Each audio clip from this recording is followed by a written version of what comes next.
Assalamualaikum warahmatullahi wabarakatuh. Perkenalkan nama saya Aldi Ahmad Al-Hadi, mahasiswa program studi Sains Data Fakultas Sains dan Teknologi Universitas Terbuka. Pada video saya kali ini, kita akan melakukan praktikum tugas 3 mata kuliah basis data. Oke, langsung saja. Pada tugas 3 praktikum kali ini, kita akan melakukan praktikum transaksi dan praktikum basis data terdistribusi. Dan untuk tugas 3 kali ini kita akan mengacu pada panduan praktikum yang tersedia. Oke. Nah, pada panduan praktikum 3 kali ini sebelumnya kita sudah membuat entity relationship diagram dan sudah membuat database di MySQL. Nah, sebelum melanjutkan, kita cek dulu apakah database kita mendukung salah satu storage engine, yaitu InnoDB atau BDB. Kita cek dulu di database kita. Oke, ini sudah mendukung ya di InnoDB. Baru kita bisa melanjutkan ke step selanjutnya. Oke, untuk selanjutnya kita akan membuat praktik commit ya. Commit itu sendiri yaitu perintah yang menandakan bahwa transaksi telah selesai dilaksanakan dan terjadi perubahan data. Contohnya kita ada store procedure. Jadi kita akan melakukan menambahkan perintah dengan menggunakan commit dan tidak menggunakan commit. Kita lihat apa perbedaannya. Oke, ya, ada rutin, script rutin. Misalkan kita membuat transaksi satu. Oke, nah di sini kita sudah membuat ya tanpa menggunakan commit.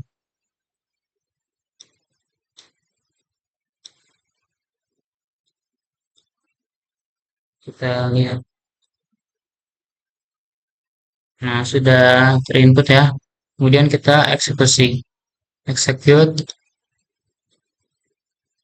Di sini pada tabel pasien terjadi penambahan data Aldi yang hadir.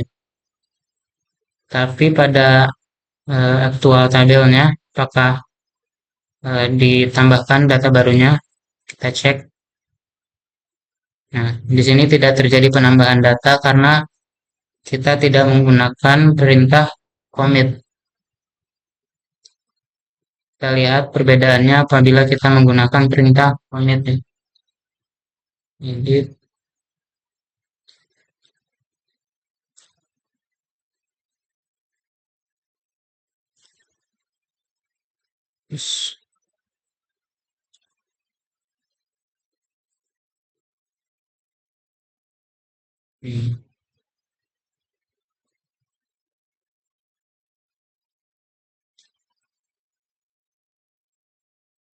sudah selesai diedit, kemudian kita eksekusi ulang. Di sini terjadi penambahan data ya, nomor 5 eh, dan data lengkapnya.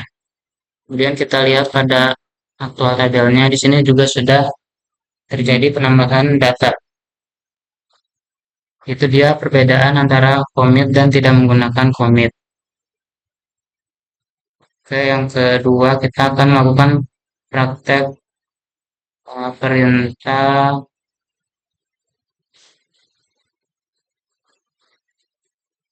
rollback ya. Yang kedua itu kita menggunakan perintah rollback. Pernyataan rollback digunakan untuk menggugurkan perintah yang sedang berjalan.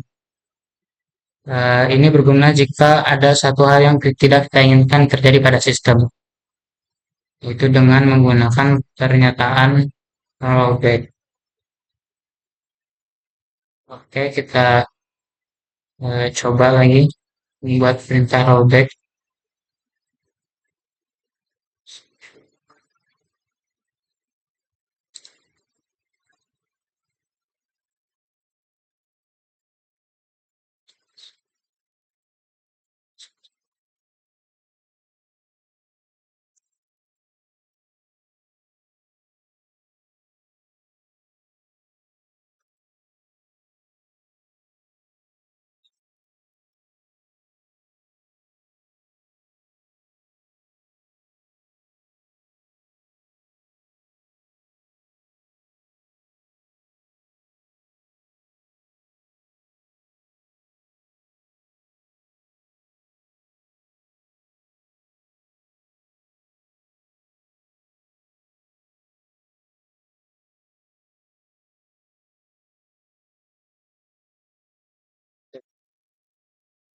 Sini kita melakukan perintah update ya pada nama pasien yang sebelumnya Aldi Ahmad saja, kita ubah menjadi Aldi Ahmad Al-Hadi, di mana ID pasiennya adalah 005 ya.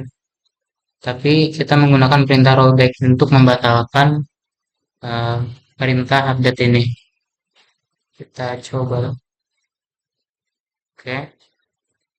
Kemudian kita eksekusi transaksi 2. Ya, di sini tidak berubah ya, tetap Aldi Ahmad karena tadi kita menggunakan perintah rollback. Oke. Kemudian apabila kita eh, misalkan ada dua perintah, kemudian salah satunya kita ingin membatalkannya, maka kita bisa menggunakan perintah rollback tersebut. Nah, kita contohkan di sini.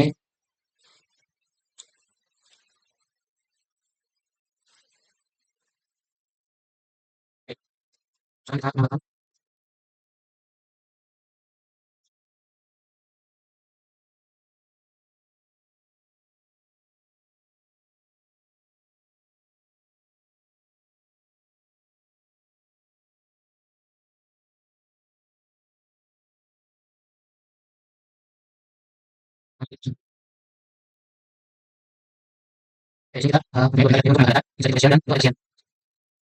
Oke, coba kita eksekusi. Hmm, Eksekusi.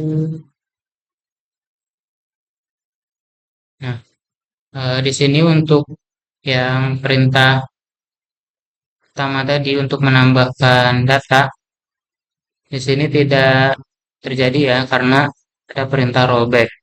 Kemudian untuk update pasien, di sini sudah terjadi yang tadinya Aldi Ahmad berubah menjadi Aldi Ahmad Aladi. Karena di sini tidak ada perintah rollback dan sudah dimasukkan perintah commit. Kita cek di tabel pasiennya, di sini juga sudah berubah menjadi Aldi Ahmad Al-Hadi. Oke, sudah selesai.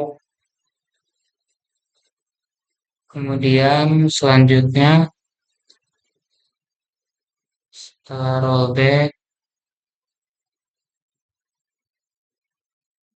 selanjutnya adalah checkpoint ya. Checkpoint adalah tempat atau titik di mana proses terakhir disimpan. Nah, jadi, uh,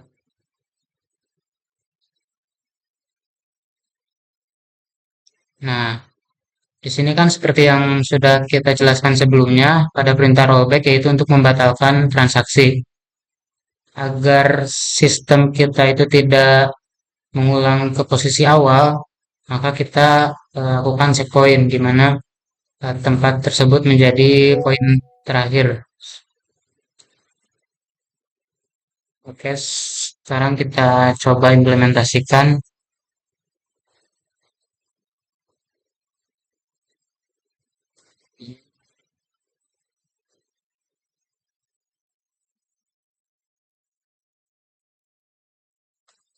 Oke, kita coba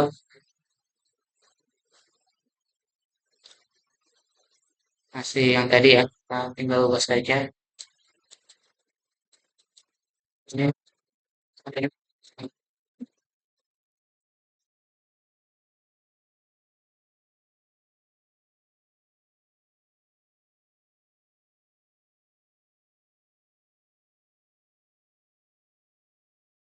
langsung kita gunakan seperti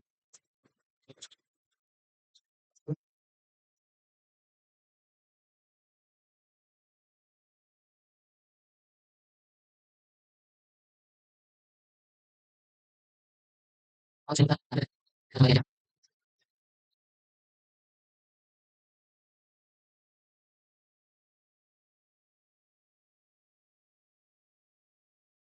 Jadi kita mulai dari insert ya. Pertama menggunakan hasil analiza, yang kedua asal. Kedua kita oke.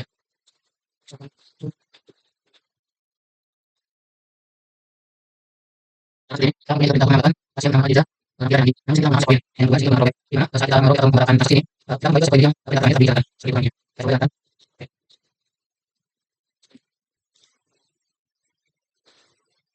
Kemudian kita eksekusi.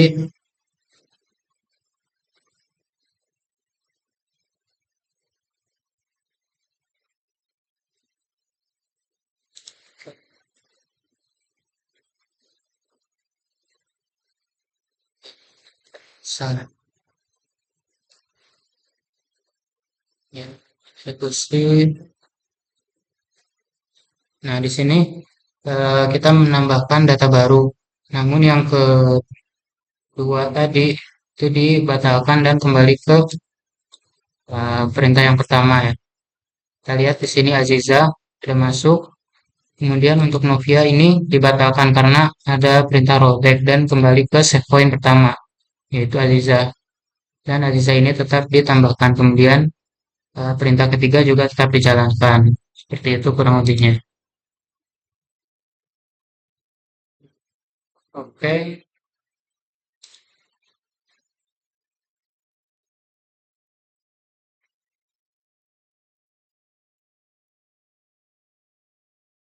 kemudian selanjutnya yaitu trigger ya. Atau trigger Trigger adalah sebuah perintah atau event yang dapat memicu perubahan sebuah basis data. Event yang dapat digunakan yaitu insert, update, dan delete. Oke. Nah, sebelumnya kita harus menambahkan dua tabel terlebih dahulu ya. Kita tambahkan lagi tabel.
Kemudian kita relasikan dengan tabel-tabel yang sudah ada sebelumnya.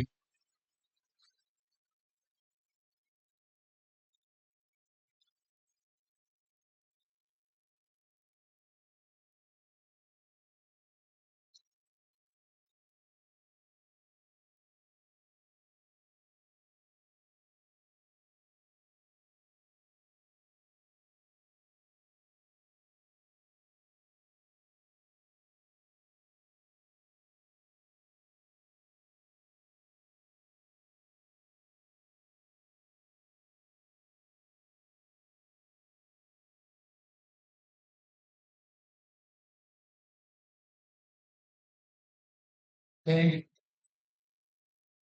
kita lanjutkan.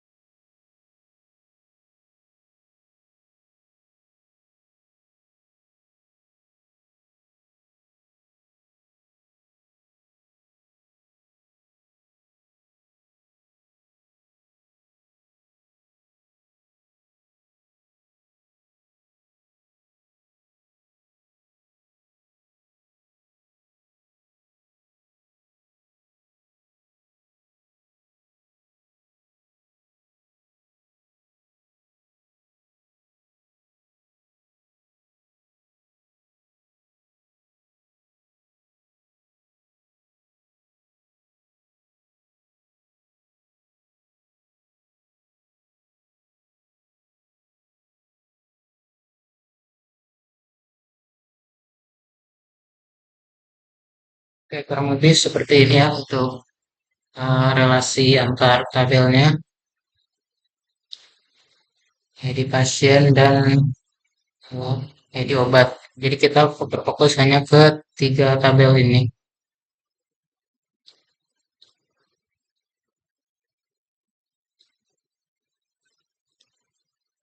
Oke. Kemudian selanjutnya kita melakukan perintah trigger.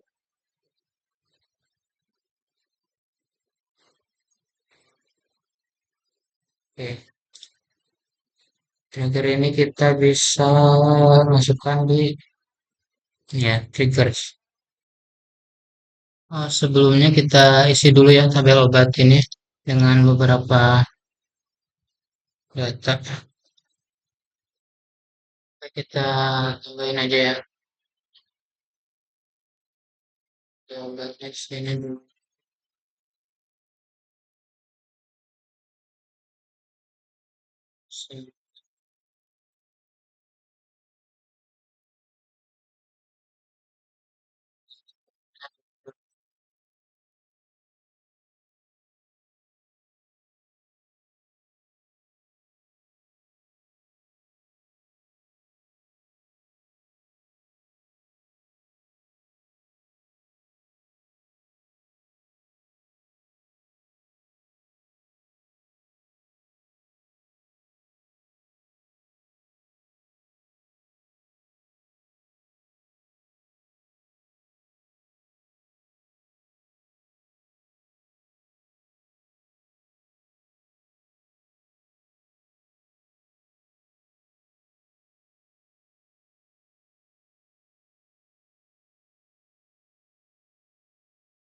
Oke, di sini kita sudah menginput beberapa data obat ya. Kemudian kita lanjutkan lagi, kembali lagi ke yang tadi, membuat trigger. Oke, triggernya di sini sudah kita buat, yaitu untuk mengupdate obat ketika ada transaksi di obat. Oke,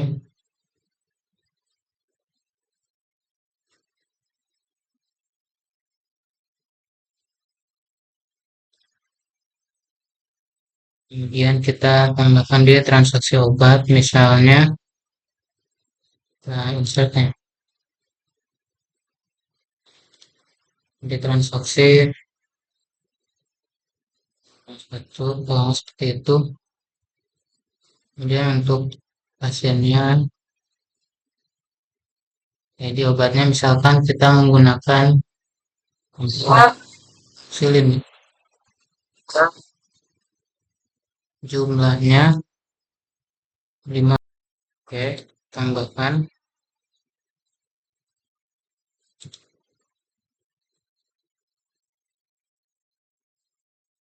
Di sini transaksi obat sudah ada. Kemudian kita lihat di obatnya apakah stoknya berkurang. Nah, yang tadi awalnya stoknya 20, kini sudah berkurang ya 5, tinggal 15 karena sudah dibeli 5 unit oleh transaksi ini dengan harga 75.000. Mungkin nah seperti itu ya untuk bagian trigger ini. Selanjutnya, oke, kita lanjutkan untuk tugas 3 basis data, yaitu tugas praktikum replikasi. Oke, yang pertama kita lakukan adalah konfigurasi pada komputer pertama, yaitu dengan menyalakan SEM, menyalakan XSEM pada komputer pertama.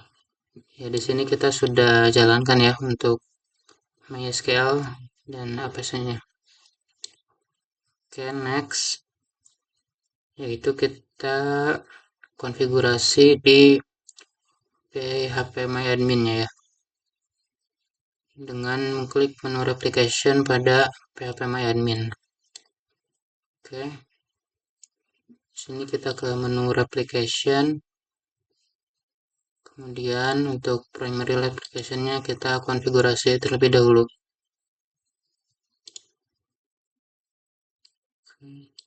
Kemudian rumah sakit. Nah, sebelum diklik kita copy dulu untuk servernya, kita copy, kemudian kita masukkan di konfigurasi my ini. Oke, kita masukkan di sini.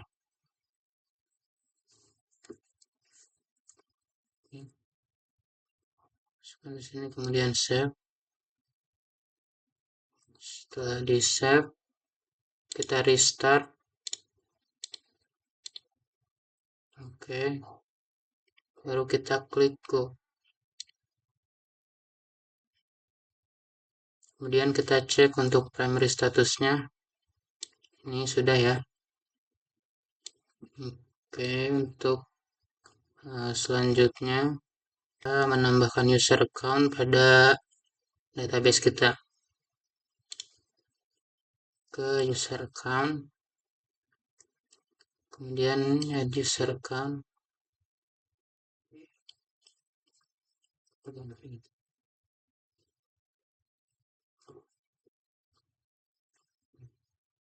Untuk hostname-nya kita masukkan alamat IP pada komputer 2 yaitu Linux.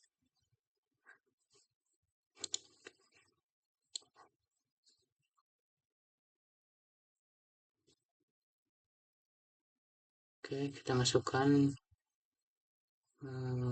alamat IP-nya.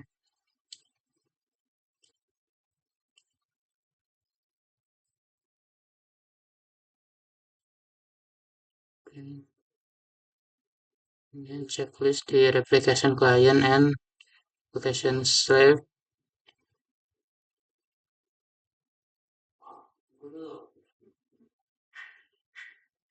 Ya, sudah selesai ya. Itu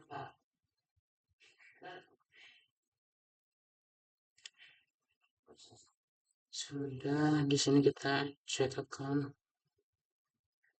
Nah, di sini sudah ada ya untuk account barunya.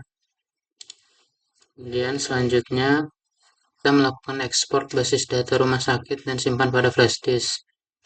Kemudian diimport pada basis data basis data pada komputer 2. Oke, sebelumnya saya sudah melakukan ekspor ya.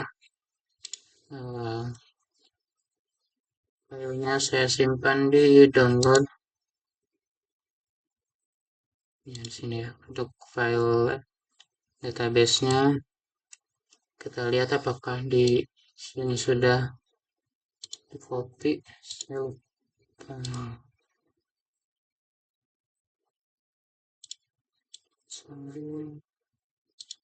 belum ya.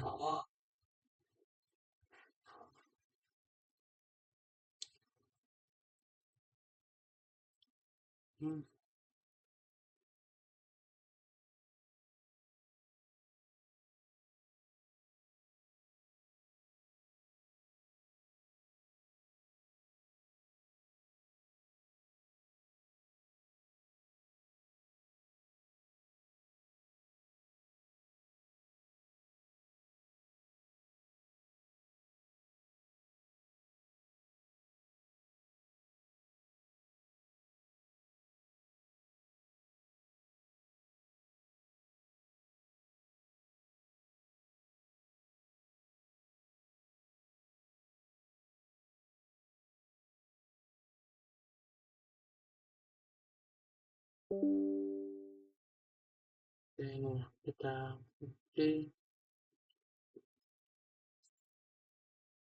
Oke, di sini sudah kita copy untuk database yang telah kita ekspor tadi.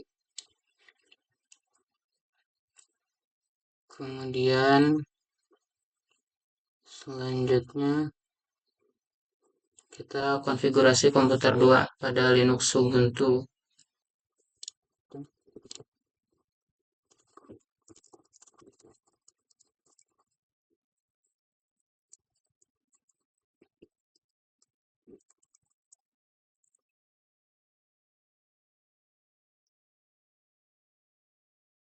Oke. Selanjutnya kita ke manage server, kemudian kita jalankan SQL database.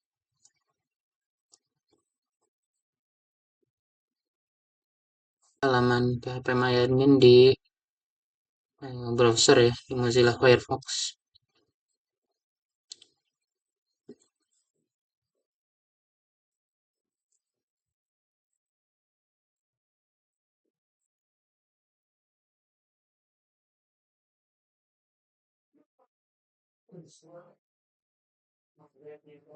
Oke, di sini sudah kita bisa masuk ke halaman PHP kemudian kita buat database baru ya, create database.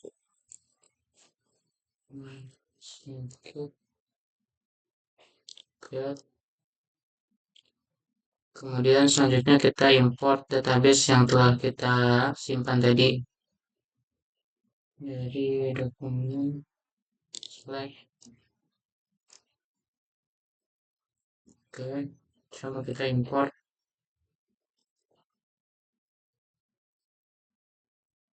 Ya, sudah selesai ya.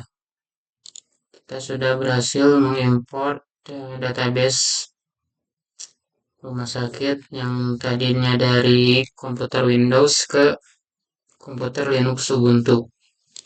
Selanjutnya kita melakukan konfigurasi pada master to slave di komputer 2 Ubuntu ya. Slave replication. Oke.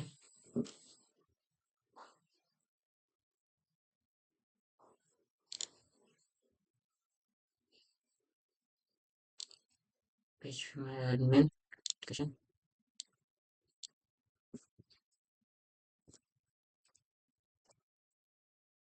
Di sini kita masukkan nama IP komputer Windows kita ya. 19 dan 19 dan oke. Sebelum kita klik kita copy dulu server ID-nya. Kemudian kita masuk lagi ke configure. Oke, kemudian kita lihat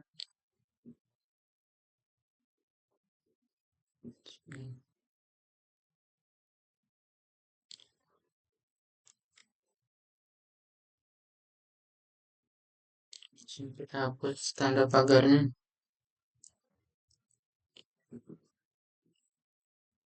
Kita samakan dulu ya.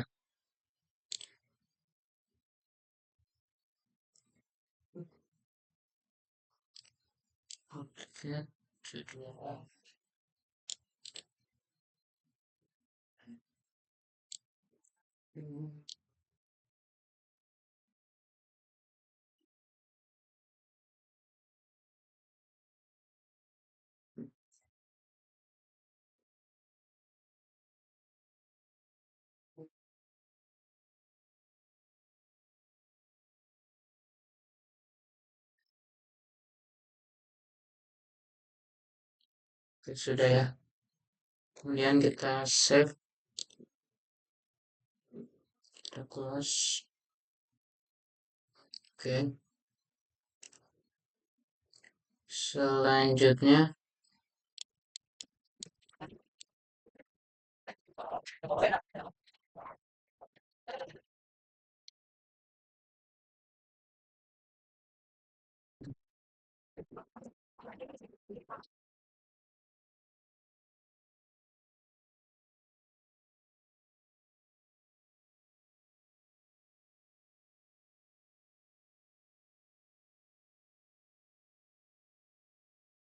di sini tidak ada ya. Image. Kita skip dulu aja mungkin. Semoga tidak terjadi masalah ya. Selanjutnya kita restart. Oke, start ke sini kemudian klik go. Oke, di sini connection to server disable ya. Sesuai dengan instruksi kita harus melakukan enable pada configuration default.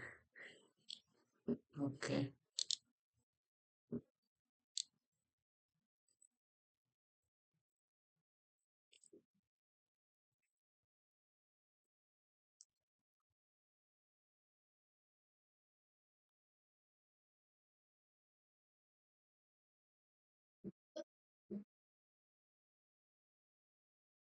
Nah,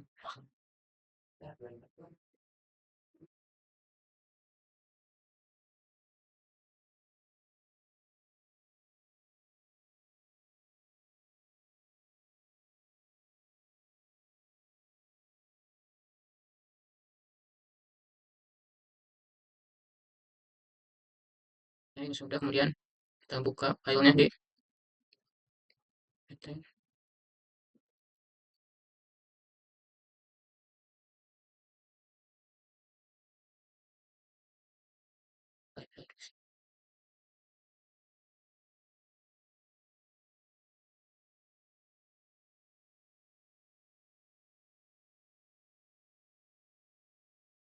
kita ubah allow arbitrary servernya menjadi true.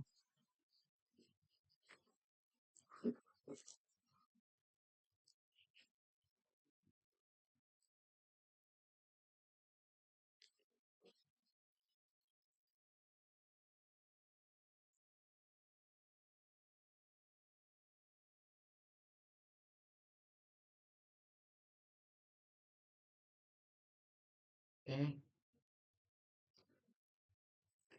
kita save dulu, terus set kembali, restart.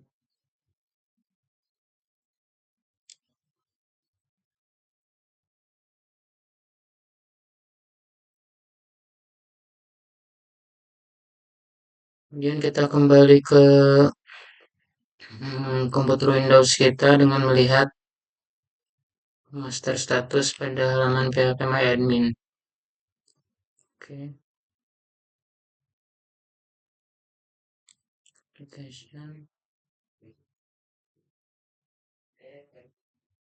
kita show ya.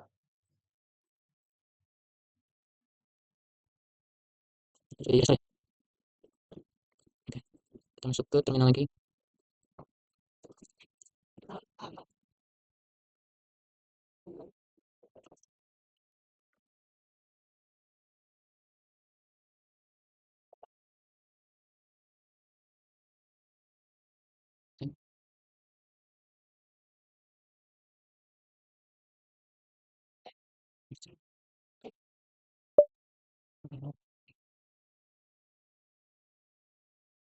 Kemudian kita masukkan perintah seperti ini untuk melakukan perubahan pada master slave.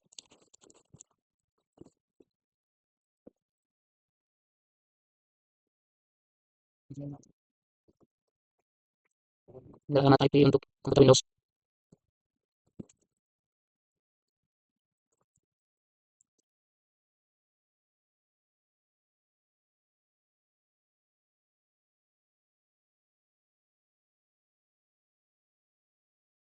Ini kita cek di tadi, copy saja ini.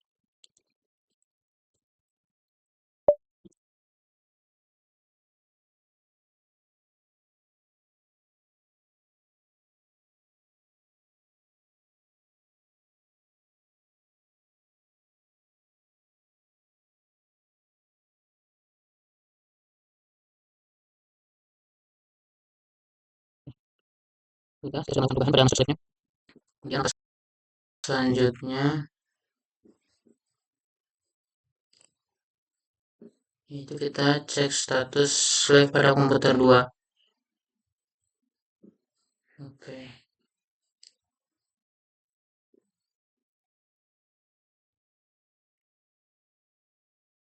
Kita cek ya.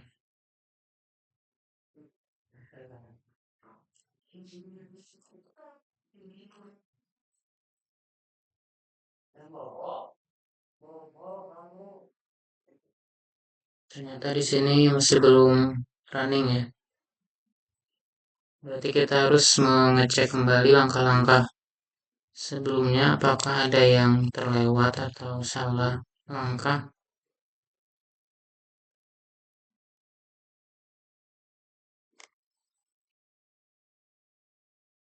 Oke, sepertinya kesalahan kita yang tadi, kesalahan saya itu tidak menemukan configuration file my.cnf ya. yang dijelaskan tadi.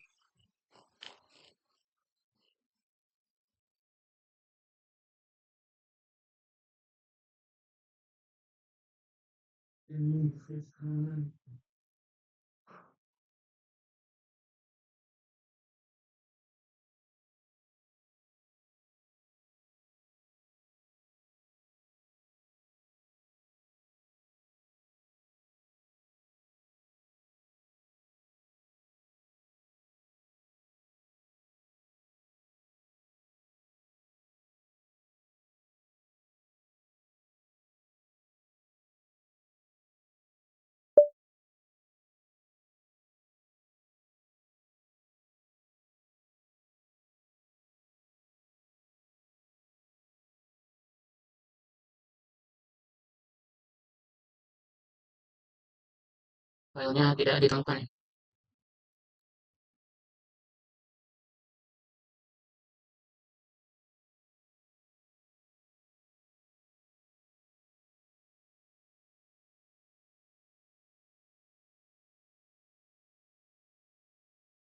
Tidak adanya. Coba.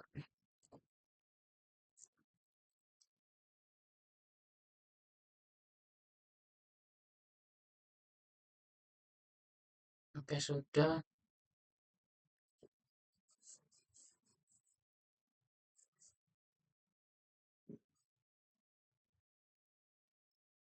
Coba kita ulang.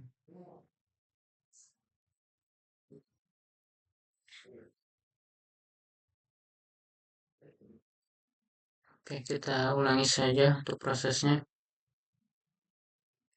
Ini sudah kita lakukan. Apakah ini perlu ulang ya?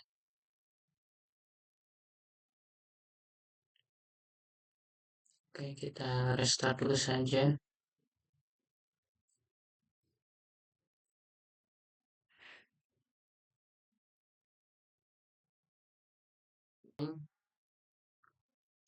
Kita ganti lagi.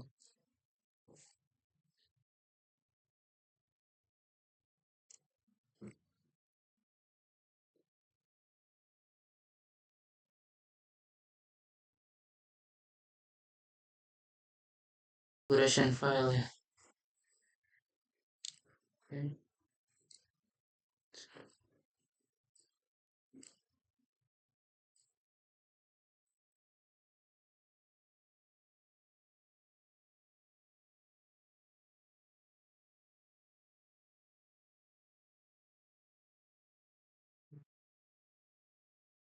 Save, restart, restart.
Ini sudah ya.